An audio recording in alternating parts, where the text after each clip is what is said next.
warahmatullahi wabarakatuh. Saya Khairunisa dan rekan saya Ana Hijratunisa dari Pendidikan IPS UIN Syarif Hidayatullah Jakarta. Pada video kali ini kami akan menjelaskan mengenai menelusuri arti pembangunan. Simak video berikut ini. Pada video kali ini yang bertemakan menelusuri arti pembangunan terdapat 7 subbab. Yang pertama, kelemahan pendapatan per kapita sebagai indeks tingkat kesejahteraan. Yang kedua, beberapa kelemahan cara perhitungan pendapatan per kapita. Yang ketiga, distribusi pendapatan dalam pembangunan ekonomi. Yang keempat, masalah pengangguran di negara berkembang. Yang kelima, beberapa usaha untuk menyempurnakan cara membandingkan tingkat kesejahteraan. Yang keenam, faktor-faktor pertumbuhan ekonomi dan non-ekonomi. Dan yang terakhir, pembentukan modal dan pembangunan ekonomi. Membahas mengenai pembangunan. Menurut Todaro, pembangunan ekonomi merupakan bagian dari pembangunan. Pembangunan ekonomi sebagai suatu proses yang menyebabkan pendapatan per kapita suatu masyarakat terus-menerus bertambah. Pembangunan ekonomi dunia semenjak permulaan abad ke-19, pendapatan per kapita sebagai indikator tingkat kemakmuran dan pembangunan mempunyai beberapa kelemahan.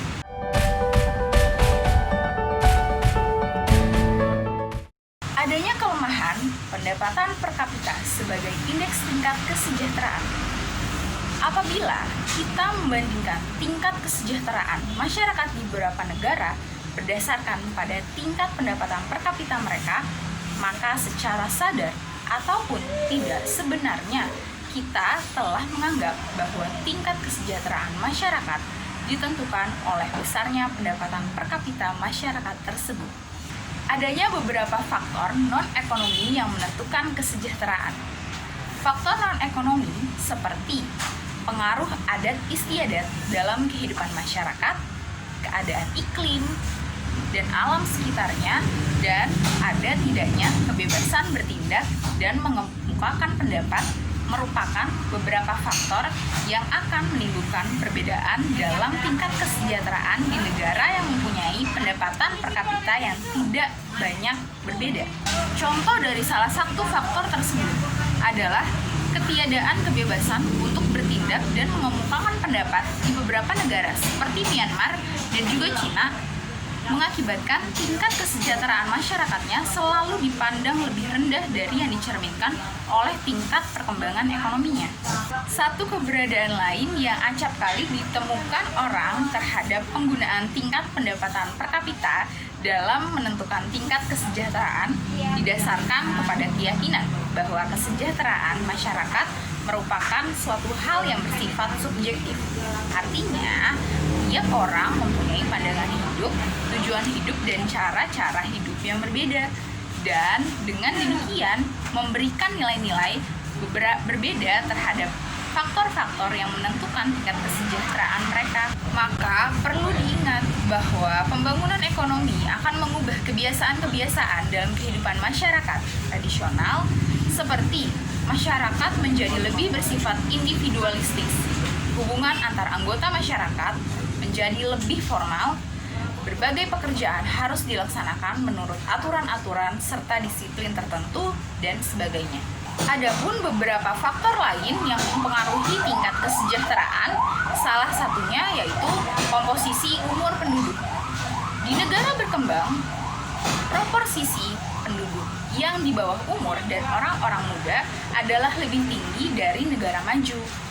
Dengan demikian, perbandingan pendapatan setiap keluarga di kedua golongan negara itu tidaklah seburuk seperti yang digambarkan dengan membandingkan tingkat pendapatan per kapita.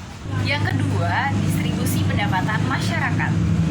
Makin meluas kesadaran bahwa walaupun dalam sejarah pembangunan negara maju telah terbukti pembangunan ekonomi pada akhirnya akan diikuti oleh distribusi pendapatan yang lebih merata. Pada tingkat permulaan dari pembangunan ekonomi, keadaan yang sebaliknya yang akan berlaku. Perkembangan di banyak negara berkembang menunjukkan bahwa dalam proses tersebut, distribusi pendapatan keadaannya menjadi lebih tidak merata. Yang ketiga, pola pengeluaran masyarakat. Pola pengeluaran masyarakat di berbagai negara kadang-kadang sangat berbeda, dan perbedaan ini menyebabkan dua negara yang sama pendapatan per kapitanya belum tentu menikmati kesejahteraan yang sama. Misalnya, ada dua orang yang berpendapatan sama, tinggi untuk bekerja, harus berpakaian lebih rapi, dan sebagainya. Tidak dapat dikatakan sebagai mencapai tingkat kesejahteraan yang sama tingginya. Yang keempat, mengenai komposisi pendapatan nasional. Suatu masyarakat akan mengecap tingkat kesejahteraan yang lebih rendah dari yang dicerminkan oleh pendapatan per kapitanya. Apabila proporsi pendapatan nasional yang berupa pengeluaran untuk mempertahankan dan untuk membentuk modal lebih tinggi daripada negara lain yang sama pendapatan per kapitanya. Komposisi produk nasional seperti ini tidak memberikan kepada penduduk negara itu kepuasan yang sama. Besarnya seperti tidak memberikan kepada penduduk negara itu kepuasan yang sama. Besarnya seperti apabila komposisinya lebih banyak berupa produksi barang-barang yang akan dikonsumsikan oleh masyarakat untuk memenuhi kebutuhan-kebutuhan mereka. Yang kelima, perbedaan masa lapang. Dalam hal ini, pendapatan per kapita sebagai indeks tingkat kesejahteraan dikritik dengan alasan bahwa dua masyarakat yang berpendapatan rata-rata sama besarnya tidak dapat dianggap mempunyai kesejahteraan yang sama apabila masa bekerja untuk memperoleh pendapatan itu berbeda. Dan yang terakhir, mengenai keadaan pengangguran. Pembangunan ekonomi digambarkan pula pada laju pertumbuhan per kapita.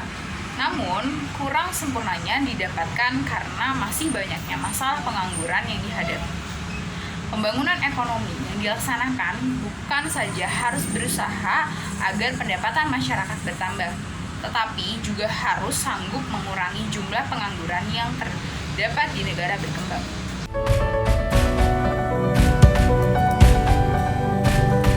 Selain adanya kelemahan pendapatan per kapita sebagai indeks tingkat kesejahteraan, ada pun beberapa kelemahan cara perhitungan pendapatan per kapita.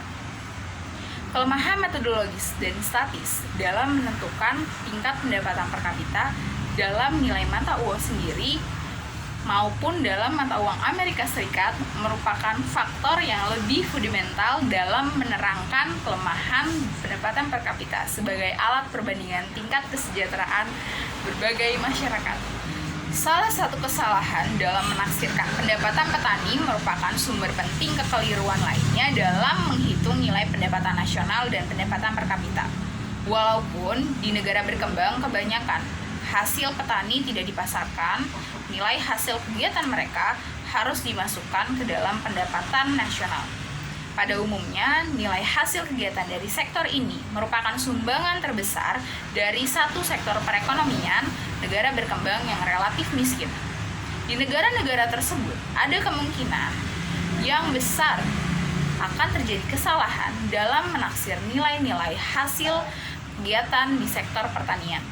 Karena kegiatan tersebut terbesar di berbagai pelosok negara, terdiri dari unit-unit yang sangat kecil dan tingkat produksinya tidak dicatat dan sukar ditaksir.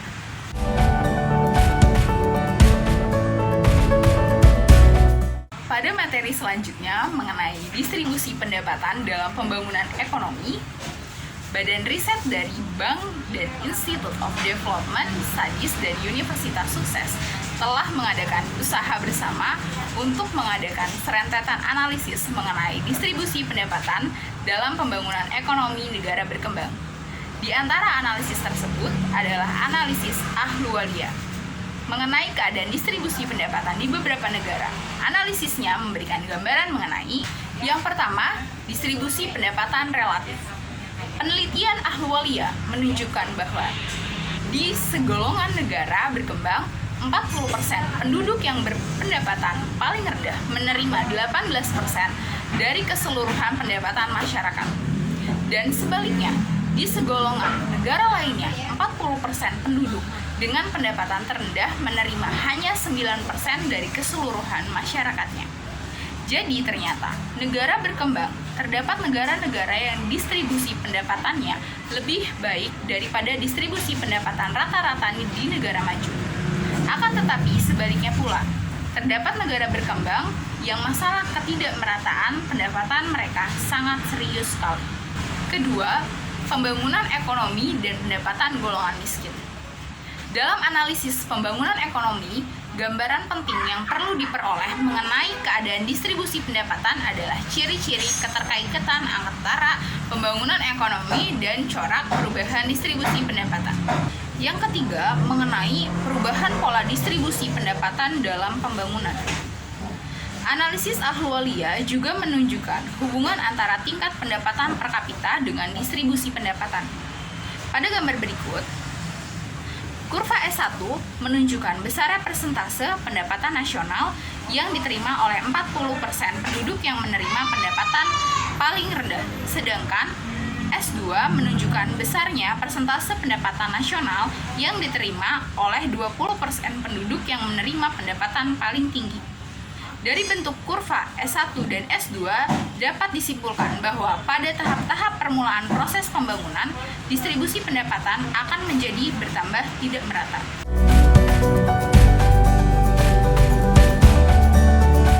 Pada materi berikut ini akan membahas mengenai masalah pengangguran di negara berkembang. Pembangunan ekonomi di negara berkembang, pengangguran yang semakin bertambah jumlahnya merupakan masalah yang lebih rumit dan lebih serius dari masalah perubahan distribusi pendapatan yang kurang menguntungkan penduduk yang berpendapatan rendah. Keadaan negara berkembang dalam beberapa dasawarsa menunjukkan bahwa pembangunan tidak sanggup menciptakan kesempatan kerja yang lebih cepat dari pertambahan penduduk. Adanya dan sangat meluasnya pengangguran yang demikian telah disadari oleh para ahli ekonomi sejak sebelum Perang Dunia Kedua. Sesudah masa tersebut, masalah pengangguran terselubung di daerah pertanian menjadi semakin memburuk, dan hal ini merupakan salah satu pendorong bagi para pengangguran tersebut untuk berpindah dan mengalir ke daerah-daerah urban. Akan tetapi, perkembangan ekonomi di kota-kota tidak sanggup menampung pertambahan penduduk yang terjadi di daerah urban itu sendiri. Sebagai akibatnya, daerah-daerah urban di negara berkembang juga menghadapi masalah pengangguran yang cukup serius.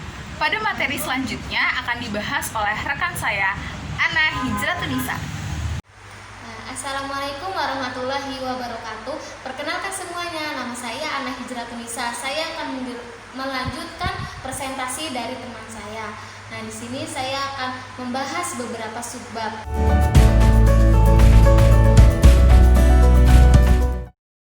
Yang pertama yang akan saya bahas adalah mengenai beberapa usaha untuk menyempurnakan cara menghitung tingkat kesejahteraan suatu negara. Nah, berdasarkan buku Sadono Sukirno, di sana telah disebutkan bahwa tokoh yang bernama Beckerman telah melakukan beberapa kali survei sehingga hasil dari survei tersebut menghasilkan 3 golongan atau 3 klasifikasi dari menghitung tingkat kesejahteraan suatu negara. Nah, cara yang pertama untuk menghitung tingkat kesejahteraan suatu masyarakat itu bisa membandingkan negara yang satu dengan negara lainnya atau 2 negara dengan beberapa negara yang lainnya. Kemudian memperbaiki perhitungan pendapatan nasional berdasarkan tiap-tiap negara, karena pastinya mempunyai patokan tersendiri dari tiap negara tersebut. Kemudian yang kedua adalah membuat penyesuaian dalam pendapatan masyarakat yang dibandingkan dengan mempertimbangkan unsur perbedaan tingkat harga yang berlaku di tiap-tiap negara. Jadi kalau ini menghitung tingkat kesejahteraannya itu dengan pendapatan masyarakat yang kemudian nanti dipertimbangkan dengan tingkat harga yang berlaku di negara tersebut. Kemudian yang ketiga adalah membuat perbandingan tingkat kesejahteraan di berbagai negara yang mencangkupi indeks tingkat kesejahteraan negara berdasarkan non moneter. Jadi menghitung indeks tingkat kesejahteraan itu tidak dengan moneter. Jadi bersifat di luar keuangan, misalnya melihat dari jumlah kendaraan yang ada di negara tersebut, terus kemudian dari konsumsi minyak atau pengguna minyak di negara tersebut, kemudian bisa juga dari jumlah penduduknya yang ada di negara tersebut. Dan pastinya tiap negara memiliki indeks yang berbeda-beda.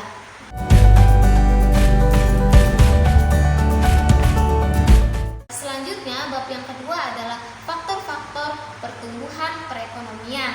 Yuk kita tantang adalah faktor pertumbuhan ekonomi. Nah, proses pertumbuhan ekonomi dalam suatu negara itu membutuhkan beberapa faktor. Salah satu faktor atau yang mempengaruhinya itu adalah sumber daya alam. Nah, sumber daya alam ini merupakan faktor yang paling terbesar atau faktor yang sangat mempengaruhi terjadinya proses pertumbuhan. Selain sumber daya alam, ada juga modal, kemudian teknologinya, dan lain sebagainya. Atau dalam perekonomian itu disebut dengan faktor ekonomi. Namun, jika dari lembaga sosialnya, kemudian dari kepemerintahannya, kemudian dari manusianya sendiri itu tidak mendukung proses pertumbuhan ekonomi, maka tidak akan pernah terjadi proses pertumbuhan ekonomi tersebut. Atau dalam perekonomian itu disebut dengan faktor yang non-ekonomi, sehingga kedua faktor ini sangat dibutuhkan dalam proses pertumbuhan ekonomi, baik itu faktor ekonominya ataupun faktor non-ekonomi, karena keduanya ini saling melengkapi. Kalau misalnya satunya aja tidak akan berjalan. Selanjutnya yang akan kita bahas adalah dari faktor ekonomi atau biasa disebut dengan faktor produksinya. Nah, faktor ekonomi merupakan salah satu faktor yang paling penting dalam proses pertumbuhan perekonomian ini. Kita akan membahas apa saja faktor ekonomi. Yang pertama itu adalah sumber daya alamnya. Nah, pasti di setiap negara ini memiliki sumber daya alam masing-masing yang sudah dikaruniai oleh Allah, sehingga tergantung dengan bagaimana manusianya atau masyarakatnya untuk mengelola sumber daya alam yang sudah dikasih itu. Misalnya kita lihat di Indonesia ini banyak sekali sumber daya alam yang sudah Allah kasih, itu baik dari pegunungan, air, tanah, dan lain sebagainya. Sehingga ketika masyarakat Indonesia ini mampu untuk mengelola sumber daya alam dengan baik, proses pertumbuhan ekonomi di Indonesia pun akan cepat meningkat. Namun sebaliknya, jika sumber daya alamnya banyak, tapi manusianya tidak mampu mengelolanya atau tidak mempunyai kualitas untuk mengelola sumber daya yang sudah ada, maka tidak akan terjadi proses pertumbuhan ekonomi atau akan terhambat gitu oleh si manusia itu. Jadi si sumber dayanya mah tetap ada, tapi ya tidak bisa dimanfaatkan gitu. Selanjutnya yang kedua adalah akumulasi modal. Nah, akumulasi modal atau pembentukan modal ini adalah kegiatan di mana masyarakat itu tidak akan menghabiskan semua uangnya untuk saat ini. Jadi dia akan menginvestasikannya atau mengumpulkannya dalam bentuk membeli pabrik, membeli mesin, ataupun menyimpan dengan bentuk uang yang akan digunakan untuk masa depan gitu. Sehingga nanti modal tersebut bisa digunakan untuk masa depan, baik itu bisa membuka lapangan pekerjaan atau memenuhi kebutuhan produksi dalam negeri, sehingga dari situlah pertumbuhan perekonomian di negara pun akan meningkat. Tidak akan mengalami kekurangan karena dia sudah mempunyai modal seperti itu. Kemudian selanjutnya adalah faktor yang selanjutnya yang ketiga adalah organisasi. Nah, organisasi ini juga merupakan bagian penting dalam proses pertumbuhan perekonomian. Jadi, organisasi ini merupakan sebagai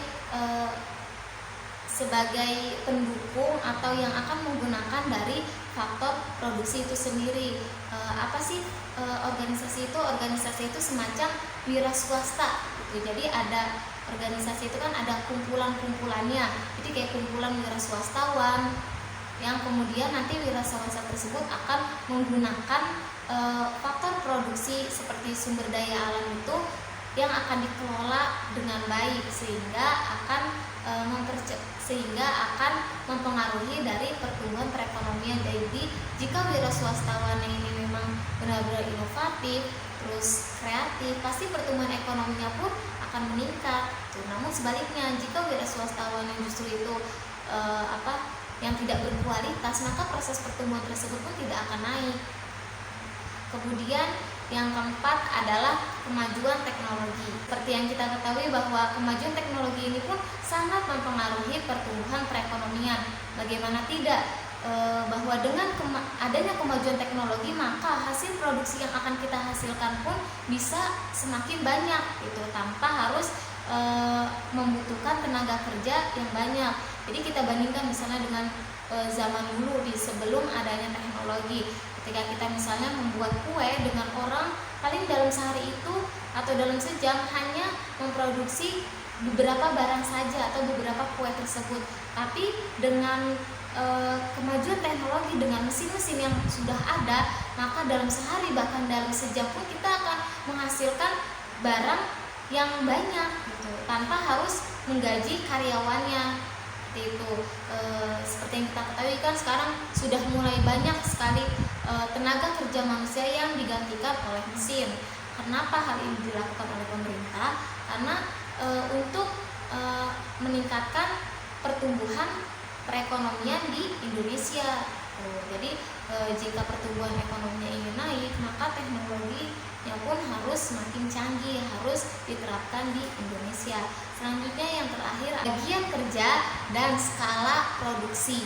Jadi pembagian kerja ini akan memberikan hasil yang baik kepada si buruh. Jadi buruh itu akan menjadi lebih efisien dalam waktunya, sehingga dia tidak akan kelelahan ketika dia bekerja karena sudah dibagi-bagi kerjanya.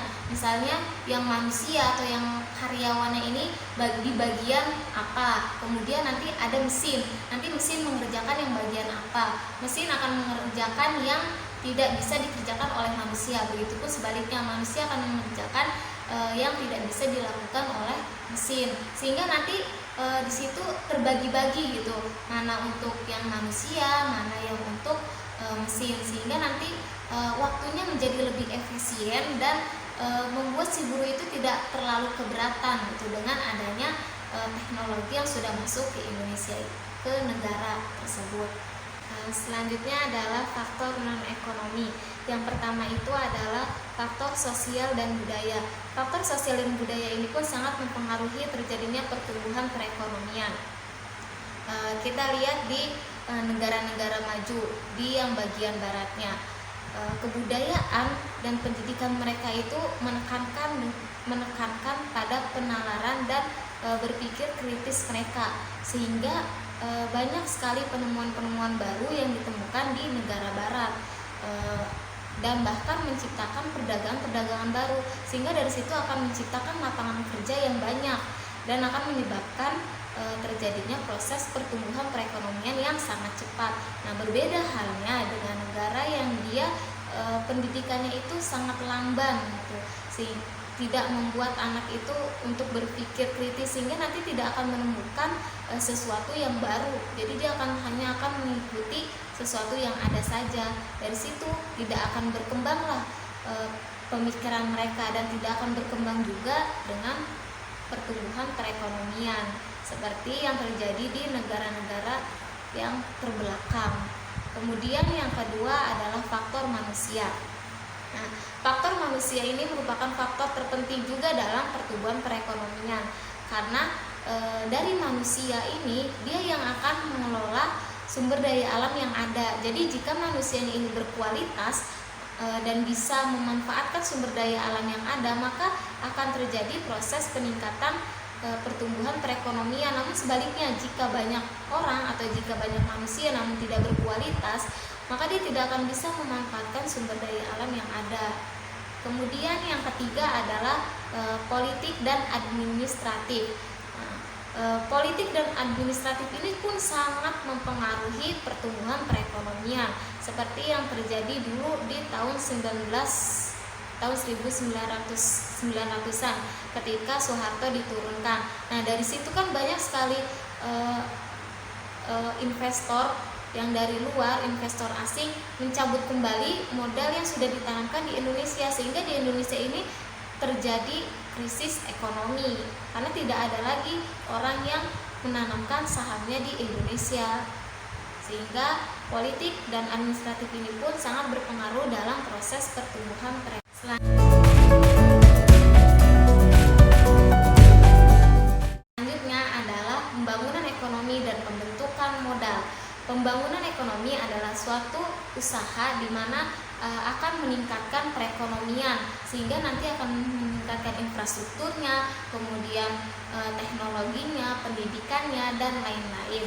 Nah, cara untuk pembangunan ekonomi yaitu dengan pembentukan modal. Apa itu pembentukan modal? Pembentukan modal ini adalah di mana masyarakat itu tidak akan menghabiskan apa yang dia miliki saat ini dan dikonsumsi saat ini juga, tapi dia akan menginvestasikannya atau dia akan membeli pabrik, membeli mesin-mesin yang bisa digunakan untuk meningkatkan produktivitas, sehingga pertumbuhan perekonomian di Indonesia pun akan tercapai. Nah, dengan adanya pembentukan modal ini kita bisa memotong garis kemiskinan. Kenapa? Karena kan dengan adanya pembentukan modal ini akan membutuhkan lapangan pekerjaan, sehingga tidak ada lagi masyarakat yang menganggur atau misalnya miskin dan kekurangan yang lainnya, karena sudah adanya investasi dari pembentukan modal tersebut. Jadi hubungannya antara pembangunan ekonomi dan pembentukan modal adalah dengan adanya pembentukan modal ini sebagai salah satu cara dalam pembangunan perekonomian. Sekian yang dapat saya sampaikan, kurang lebihnya mohon maaf. Wassalamualaikum warahmatullahi wabarakatuh.